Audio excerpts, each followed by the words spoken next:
playing here at our Creation Northwest 2014 special. Lady, welcome to our show on Christian Music Spotlight. Thank you so much for having me.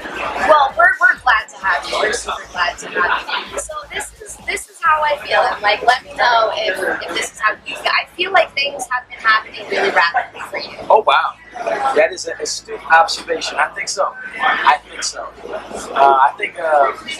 I think it's been happening at a rate that the Lord has been sort of maturing me to keep up with. Right. But things have happened a lot faster than I had ever dreamed or imagined. Sure. Okay, so dream to imagine. So I want to ask you, was this your dream?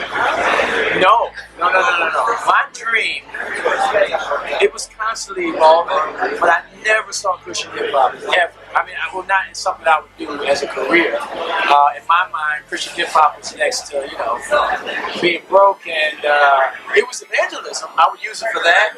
But my dream was to be a missionary. I wanted to be a cross-cultural missionary. I spent time in Brazil. I fell in love with the people. I fell in love with the language. And I was like, this is what I want to do. So I came back to the States and I met my wife, and I was like, I think I want to get married now. So when I met her, I planned on going into the pastorate. And Lecrae came knocking on my door, and things shifted, and this sort of became my dream. That's awesome. Yeah. So when it became your dream, was there any moments where you were like, this is not at all what I thought it would be to be a Christian rapper? Oh, absolutely. I thought that it was merely getting on stage, talking about Jesus, and going home. Right. But this is an industry. There is a business aspect to it. It doesn't exist outside of what Jesus cares about. It's not like it's the devil, but it's a lot different from just, everybody smiling, singing kumbaya, and talking about this. There's hard decisions that have to be made. There's politics. You see the ugly side of people behind closed doors. So a lot of that stuff was shocking to me. I didn't know that there could be so much darkness even in this industry. But I praise God for the people who are still the light here, and also a solid community back home that keeps me from getting jaded.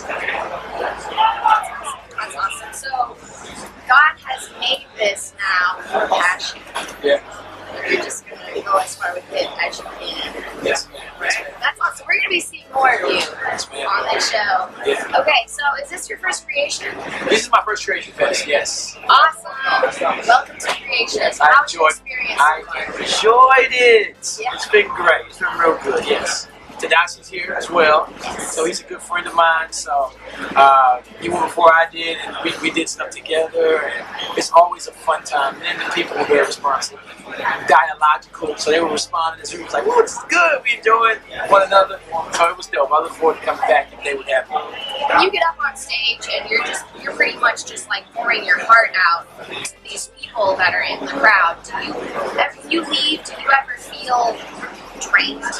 Like, absolutely. A lot of times if I get on stage, which I don't always do this right, but if I get on stage and it's merely me sort of just regurgitating what I've rehearsed, then sometimes I feel a lot more emptier leaving the stage. But if I'm on stage engaging with what I'm saying, so it's not me just sharing with them, but I'm thinking about, man, God is undefeated. Jesus does reign. Christ is coming back for me. As I'm engaging with it, I start getting excited. My heart, my affections are stirred, and it becomes worship for me. And I never leave off stage empty if I've worshipped Him while I've been up there. Yeah. All right, so your latest AP is called 100. 100, yes. Right? So tell us about that. Is there like a theme? Yes. Yeah, so 100 is a pretty universal term, especially in hip-hop culture. It basically means giving your all. And I wanted to underscore the fact that everybody's giving their all to something. If you're doing nothing, you're giving your all to nothing. We're not part beings, so we can never have two masters. So I wanted to encourage people, and no matter what they were doing, whether you were cleaning toilets or if you were flipping houses, flipping burgers, that to do your all unto the Lord is what the Bible calls us to. And in that, you find joy, satisfaction, people are serving, God's glorified. So I wanted to really spark a movement, especially in my context, where people will be excited, not necessarily about what they do for what they do sake, but excited about about who they're doing it for in what they're doing. So if you're picking up trash, you're sanitizing the city on behalf of God, because God is sanitizing the city through you. Be excited not about trash, but be excited about who you're doing it for and how people are serving. And I wanted to encourage people with that through 100. I think that this is the testimony and stuff like that I was able to do.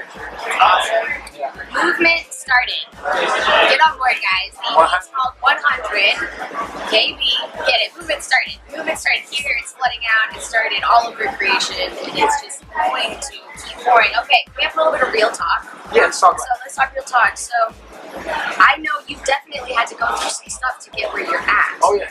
Is there anything for those people out there that their dream is to be a Christian rapper? Maybe that's just their form of worship. Right. Is there any, like, can you give any advice of stuff you've gone through? Right, for sure, like yeah. the price it has cost you? Yeah, I mean, there's a lot of difficulties here. Being with your family, I just had a baby.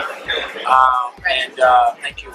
So my wife has, really it's on her that she's doing a sacrifice and, relieve me to do the Lord's work. It's going to be difficult on your family. But I think more than anything, being an artist and traveling has the most effect on you. Because if you start getting jacked up, then that bleeds into your family. I mean, we hear about artists whose families go off the deep end because they sort of rejected them.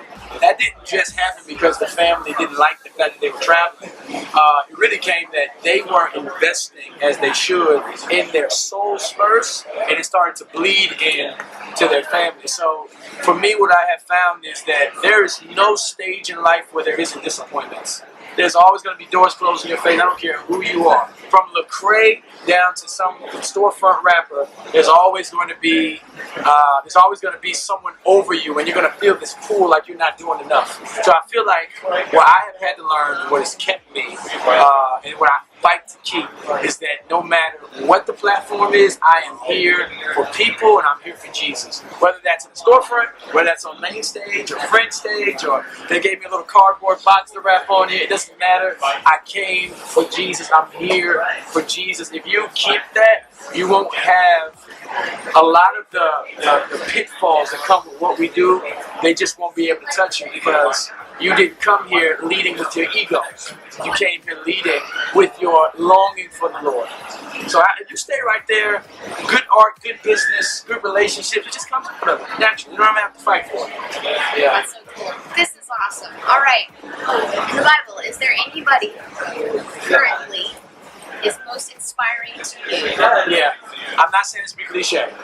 but it is Jesus. I was just going to say, tell me Jesus. I'm saying Jesus because I'm actually helping walk my church through right now. I'm on the lead team in my church. Well, I'm on the teaching team in my church, and we're walking the church through what we call the forgotten Jesus, which is basically highlighting the humanity of Christ. So for us, we've been attacked a lot as Christians on the deity of Christ. And in our response, we've sort of humanified, made Jesus Superman, where he's like 150% deity and barely man.